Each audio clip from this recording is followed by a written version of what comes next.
कभी उरी, कभी सुकमा, तो कभी पुलवामा। क्यों हर बार रोती है कोई पत्नी तो कोई माँ। कब तक वो बच्चे अनाथ होते रहेंगे। क्या कभी सुरक्षित बन पाएगी अपनी भारत माँ। नमस्कार, सलाम करता हूँ उन सभी जवानों को जो देश सेवा में अपना पूरा जीवन समर्पित कर देते हैं।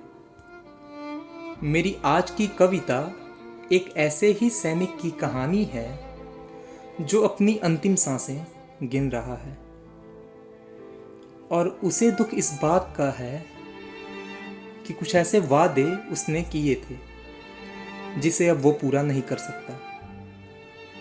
तो आइए सुनते हैं उस जवान की कहानी मेरी जुबानी। मौत से सौदा तो मैंने जन्म लेते ही कर लिया था। ताउम्र देश की सेवा करूंगा ये मैंने खुदा से भी कह दिया था। अपनी मौत का गम नहीं है मुझे, अपनी मौत का गम नहीं है मुझे। गम तो बस इस बात का है कि लौट कर आऊंगा माँ, ये मैंने क्यों कह दिया था। छोटा था मैं जब कोई चार कंधे मेरे पापा को तिरंगे में लपेट कर ले आए थे। बहुत रोया था उस दिन में, साथ ही गर्व भी था कि मेरे पापा अपने वतन के लिए खुद की कुर्बानी दे आए थे। एक दिन उनकी तरह बन के दिखाऊंगा ये मैंने सोच लिया था। उनकी बराबरी ना कर सका मैं, पर इस बात का गम नहीं है मुझे। गम तो बस इस बात का है कि माँ को अकेला छोड़ के नहीं जाऊंगा, ये मैंने क्यों कह दिया था। पता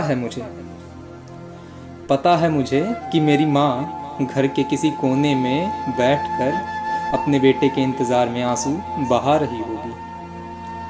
पता है मुझे कि मेरी बहन राखी की थाली सजाकर मेरा इंतजार कर रही होगी।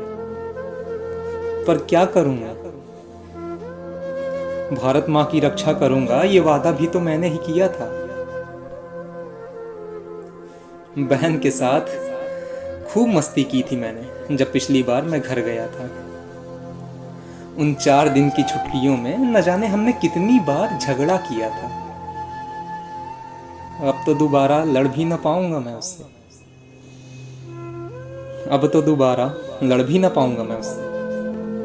पर इस बात का गम नहीं है मुझे।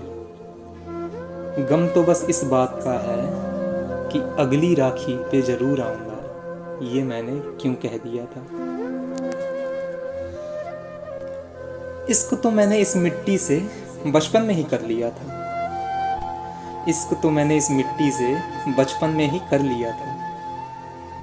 पर एक और थी जिसे मैंने अपना दिल दे दिया था।